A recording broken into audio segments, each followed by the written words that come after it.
guys, it's Peanut Ice Cream Bar. So the other day I was looking at my collection and I noticed something interesting. And I thought it would be kind of cool to talk about with you guys because it's kind of a thing that people talk about sometimes in this hobby. That I've actually told you a story before about this, how I was at Renaissance Fair with some of my friends walking around with our dolls, and people came up to us who also happened to collect dolls and said something rather rude. It's in my video 5 embarrassing BJD stories, so if you want to check that out, that's where that story is. But this has to do with that topic of yellowing. So yellow! It's beautiful, don't judge. The reason I was thinking about this is because I was looking at Daichi specifically and remembering what he used to look like, especially seeing those pictures of him on my live journal when he was a much younger doll. He's really old now. He might be 10 years old. An old doll. Old ass man. I'm looking at him, he's over there. You're old. What was my point? Oh, yes.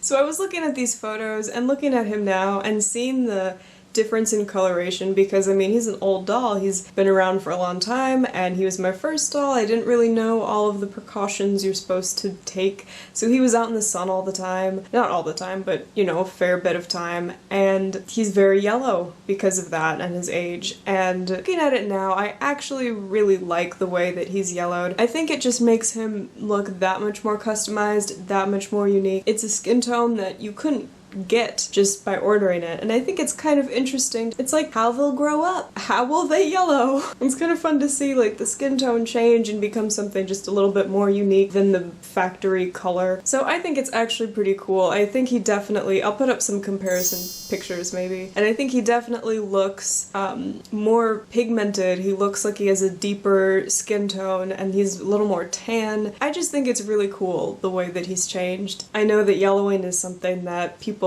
for the most part do not like, and I understand why. I wouldn't buy a doll specifically to yellow its skin because I would never be sure, you know, if it was perfectly even or how it would turn out, but I really don't mind it at all on my own personal dolls. Like, I wouldn't be opposed to buying a doll that is fairly yellowed, especially if the yellowing is even. I don't really think that it detracts from the value emotionally, maybe like for a serious business collector who's like in hobbies specifically to buy and sell and make money and do all that stuff. I understand that, but at the same time, for my own personal dolls, I look at them and I know that they've yellowed because not a lot of them, but a couple of them are fairly old, and I just really don't mind it. I don't think it looks that bad. I definitely like it better on some dolls rather than others. Like Chelsea, for example, doesn't look as nice in his yellowing as Daichi does. But at the same time, again, I don't think it's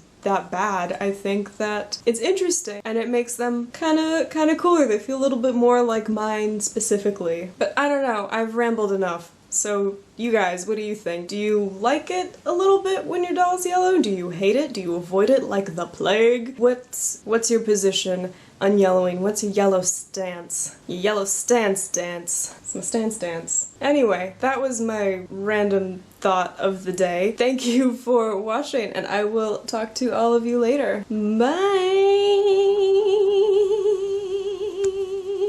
Ooh, that's kind of fun. It's like a storm of fingers. Ew.